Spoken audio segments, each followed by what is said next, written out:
অবশেষে সিদ্ধান্তের সিল। নবম জাতীয় পে স্কেলের গ্যাজেট প্রকাশের দ্বারপ্রান্তে। কেন এতদিন, কী বদলাচ্ছে, কারা লাভবান?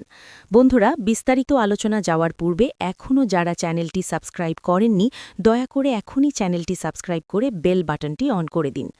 অবশেষে সেই কাঙ্ক্ষিত সিদ্ধান্তের মুখ দেখল নবম জাতীয় পে স্কেল।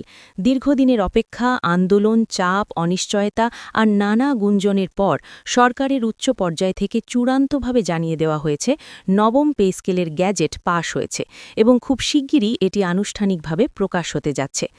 আজকের এই আপডেট সরকারি চাকরিজীবীদের জন্য নিঃসন্দেহে স্বস্তির বার্তা। প্রিয় দর্শক, যারা সরকারি চাকরিতে আছেন কিংবা এই পে স্কেলের সঙ্গে সরাসরি জড়িত, তাদের জন্য আজকের এই ভিডিওটি শুরু থেকে শেষ পর্যন্ত মনোযোগ দিয়ে দেখাটা অত্যন্ত গুরুত্বপূর্ণ। রাজধানীতে আয়োজিত এক গুরুত্বপূর্ণ সংবাদ সম্মেলনে অর্থ উপদেষ্টা নিজেই এই সিদ্ধান্তের কথা জানান। সংবাদ সম্মেলনের শুরু থেকেই বিষয়টি ছিল স্পষ্ট। এটি কেবল একটি আনুষ্ঠানিক ঘোষণা নয়, বরং দীর্ঘদিনের জমে থাকা একটি সংকটের রাজনৈতিক ও প্রশাসনিক সমাধানের ইঙ্গিত।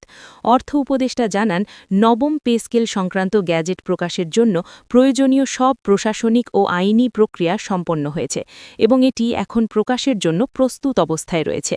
একই সঙ্গে তিনি আগের একটি বক্তব্য নিয়ে সৃষ্ট বিভ্রান্তি ও বিতর্কের প্রসঙ্গ টেনে প্রকাশ্যে দুঃখ প্রকাশ করেন, যা সংবাদ সম্মেলনের পরিবেশকে আরও তাৎপর্যপূর্ণ করে তোলে। তিনি স্পষ্ট করে বলেন, সরকার কখনোই সরকারি কর্মচারীদের ন্যায্য অধিকার অস্বীকার করার নীতিতে বিশ্বাস করে না। তবে যে কোনো সিদ্ধান্ত নিতে গেলে দেশের সামগ্রিক অর্থনৈতিক অবস্থা, রাজস্ব সক্ষমতা, আন্তর্জাতিক প্রেক্ষাপট এবং দীর্ঘমেয়াদী প্রভাব বিবেচনায় নেওয়া বাধ্যতামূলক। তার ভাষায়, নবম পে স্কেল শুধুমাত্র একটি বেতন কাঠামোর নাম নয়, এটি সরকারি কর্মচারীদের পেশাগত মর্যাদা, সামাজিক নিরাপত্তা এবং ভবিষ্যৎ স্থিতিশীলতার সঙ্গে সরাসরি সম্পর্কিত। সংবাদ সম্মেলনে তিনি আরও স্বীকার করেন, পূর্বে দেওয়া কিছু বক্তব্যে শব্দচয়নের অসতর্কতা ছিল, যার কারণে কর্মচারীদের একটি বড় অংশ মানসিকভাবে কষ্ট পেয়েছেন। এই বিষয়টি তিনি এড়িয়ে না গিয়ে সরাসরি দায়িত্ব নেন এবং বলেন, তার বক্তব্যে কেউ আহত বোধ করে থাকলে তিনি আন্তরিকভাবে ক্ষমাপ্রার্থী। প্রশাসনিক ভাষায় এমন প্রকাশ্য স্বীকারোক্তি খুব একটা দেখা যায় না বলেই অনেকেই এটিকে একটি গুরুত্বপূর্ণ বার্তা হিসাবে দেখছেন। নবম পে স্কেলের আওতায় মূল বেতনের পাশাপাশি বাড়ি ভাড়া ভাতা, চিকিৎসা ভাতা এবং উৎসব ভাতায় উল্লেখযোগ্য পরিবর্তন আসতে যাচ্ছে বলে সংশ্লিষ্ট সূত্রগুলো জানিয়েছে। অর্থ মন্ত্রণালয়ের অভ্যন্তরীণ বিশ্লেষণ অনুযায়ী এই পে স্কেল কার্যকর হলে দেশের লাখ লাখ সরকারি কর্মচারীর মাসিক আয়ে সরাসরি ইতিবাচক প্রভাব পড়বে।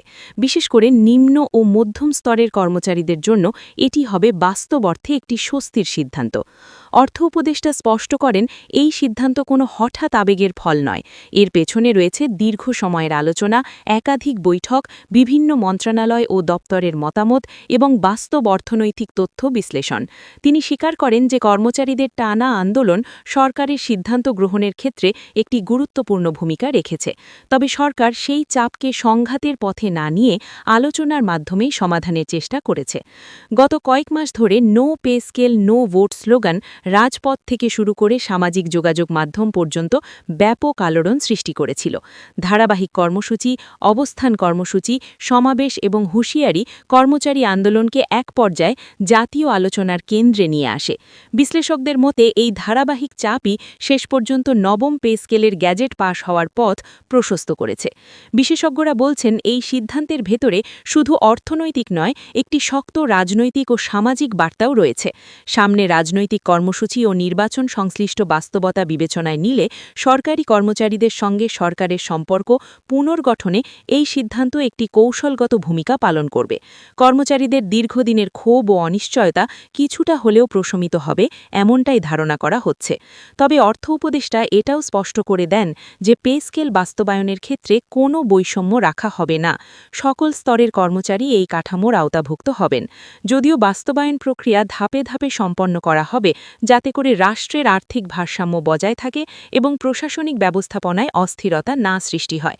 সংবাদ সম্মেলনের প্রশ্নোত্তর পর্বে সাংবাদিকরা যখন আগের বিতর্কিত বক্তব্য নিয়ে প্রশ্ন তোলেন, তখন অর্থ উপদেষ্টা বলেন, তিনি কখনোই সরকারি কর্মচারীদের অবমূল্যায়ন করার মানসিকতা রাখেননি। তার বক্তব্য ভুলভাবে উপস্থাপিত হতে পারে বা ব্যাখ্যাগত বিভ্রান্তি তৈরি হতে পারে, সেই দায় তিনি এড়িয়ে যাচ্ছেন না। এই বক্তব্যের পরপরই বিভিন্ন কর্মচারী সংগঠন থেকে তাৎক্ষণিক প্রতিক্রিয়া প্রতিক্রিয়া আসে। অনেক সংগঠন এই ক্ষমা প্রার্থনাকে ইতিবাচকভাবে দেখলেও তারা দ্রুত বাস্তবায়নের দাবিতে অনড় থাকার কথা জানিয়েছে। অন্যদিকে অর্থনীতিবিদদের একটি অংশ সতর্ক করে বলেছেন, নতুন পে স্কেল কার্যকর হলে সরকারের ব্যয় উল্লেখযোগ্য হারে বাড়বে এবং বাজেট ব্যবস্থাপনায় বাড়তি চাপ তৈরি হবে।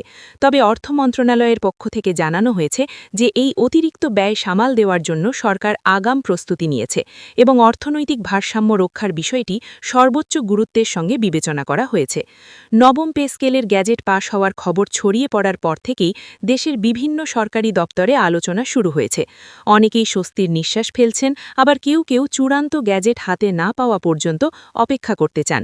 সংশ্লিষ্ট মন্ত্রণালয় সূত্র জানিয়েছে, খসড়া যাচাই, আইনি পর্যালোচনা এবং কারিগরি সম্পাদনার কাজ ইতিমধ্যে শেষ হয়েছে। এখন শুধু আনুষ্ঠানিক প্রকাশের অপেক্ষা।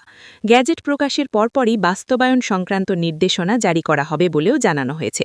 বিভিন্ন দপ্তরের হিসাব শাখা ইতিমধ্যে সম্ভাব্য নতুন বেতন কাঠামো অনুযায়ী প্রস্তুতিমূলক কাজ শুরু করেছে বলে একাধিক সূত্র নিশ্চিত করেছে। অর্থাৎ প্রশাসনিকভাবে মাঠ পর্যায়েও প্রস্তুতি নেওয়া হচ্ছে। সব মিলিয়ে বলা যায়, নবম জাতীয় পে স্কেলের গ্যাজেট পাশ হওয়া বর্তমান সময়ের একটি বড় প্রশাসনিক সিদ্ধান্ত। এটি আন্দোলনের ফল হোক কিংবা রাজনৈতিক বাস্তবতার প্রতিফলন, সরকারি কর্মচারীদের দীর্ঘদিনের দাবির পথে এটি একটি গুরুত্বপূর্ণ অগ্রগতি। এখন সবার চোখ গ্যাজেট প্রকাশের আনুষ্ঠানিক ঘোষণার দিকে, কারণ সেটির মাধ্যমেই পরিষ্কার হবে নতুন পে স্কেলের পূর্ণ কাঠামো, সুবিধা এবং বাস্তবায়নের নির্দিষ্ট সময়সূচি। এই ছিল নবম পে স্কেল নিয়ে আজকের সর্বশেষ ও বিস্তর আপডেট।